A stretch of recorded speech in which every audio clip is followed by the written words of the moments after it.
Mbabuzako mikwano gyange musibye mutya mwebale kwekumira ku President Media TV gwatana bakusubscribinga nkusabye okikole mu bwangu ddala nsobola okutusaka amawulire gaffe agabeera gakagwawo. Besigye ne Bobi Wine bali mu nteekateeka za kulabika nti bawamba gavumenti eriko. Ani ayogera ebigambo bino mwana tutula mukutegeeze nga ye mwennyini amanyikiddwa nga omwogezi wa poliisi amanyikiddwa nga Fred Enanga. Yavuddeyo n'ategeeza nti Bobi Wine ne munne Dr. Kizza Besigye bali mu nteekateeka ya kuwamba gavumenti eriko okutandigira ddala wiiki ejja ku Monday. Enanga yagenze mu maaso n'ategeeza nti anupu saako n'ekibiina ekimanyikiddwa nga Front for Transition, ekibiina ekitandikiddwawo Dr. Kizza Besigye kiri mu nteekateeka ya kuwamba gavumenti eriko nga bagala kwekalakaasa ku nsonga bbiri. Ekisooka batte Allan Sewanyana saako ne Segirinya Muhammad abaka ba Parliament abateeberezebwa okulabika nti be bali mu lukwe olugenda mu maaso olw'ebijambiya ebyagenda maaso okulabika nti biri e Masaka. Ate era ne bagamba nti baagala okwekalakasa ku lw'ensonga ya bail. Lwaki bagana okuwa abantu bail newankubadde omuntu abeera suspect aba ateeberezebwa buteebereza okulabika nti yakoze omusango? Lwaki baba tebamuwa bail nasobola okulabika nti awoza ng'ava wabweru? Mikwano gyange Fred Enanga yavuddeyo n'ategeeza nti enteekateeka zino zonna abaziguddemu era bagenda kulabika nti bakola ekisoboka okulabika nti badiringa nabo bonna bagenda okulabika nti bali mu lukwe n'abagenda okulabika nti basponsoringa abantu okulabika nti beekalakasa. Era yavuddeyo n'ategeeza nti mujjukira ebyaliwo mu November 2020 ng'abantu beekalakasa ne babakwata ne babakuba, abamu ne bafa,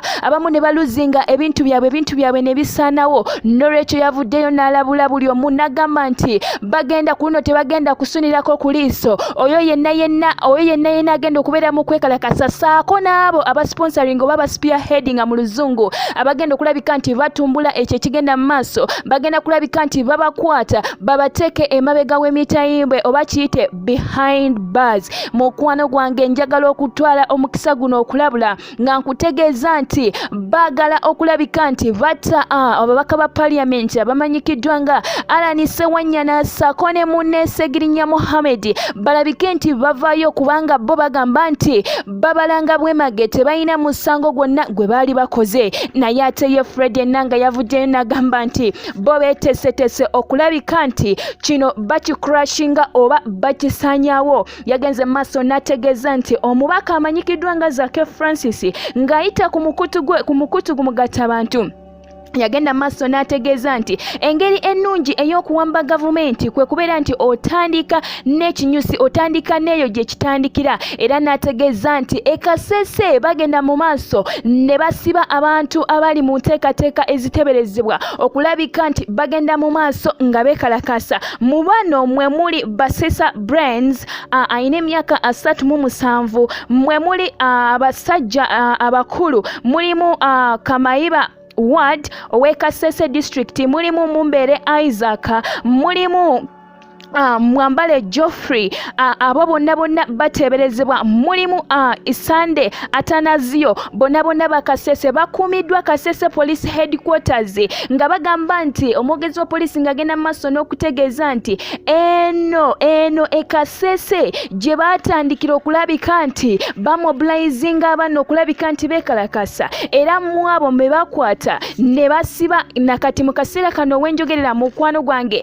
bali eyo babasibye bakwatiddwa. Naye ate ye Dr. Kizza Besigye yavuddeyo n'akikakasa n'agamba ye tekirina buzibu ki okulabika nti tugenda maaso n'okwekalakasa kubanga enkola ya bail omuntu yenna alina eddembe ly'okuweebwa bail. Ate n'ekirala twagala bwenkanya. Lwaki abantu bano Allan Sewanyana ne Ssegirinya Muhammad tebaweereddwa bail? N'olw'ensonga eyo yavuddeyo n'agamba nti nedda, ekituufu kyo kiri nti tuteeseteese era tugenda kulabika nti tufuna engeri yonna ey'okulabika nti abantu baffe bavaayo. Ye Enanga yagambye nti mikwano gyange ife tugenda kulabika nti tukwasa mateeka omuntu yenna agezaako okulabika nti yeteeka mu ekyo ekikolwa. Mikwano gyange mbasabye mubeere wano ku President Media TV kubanga amawulire nzija nago mangi nnyo temuvaawo. Mwekuumire wano n'amawulire amalala musobola ogassanga ku presidentmedia.com, amawulire aga entertainment saako nago aga sports.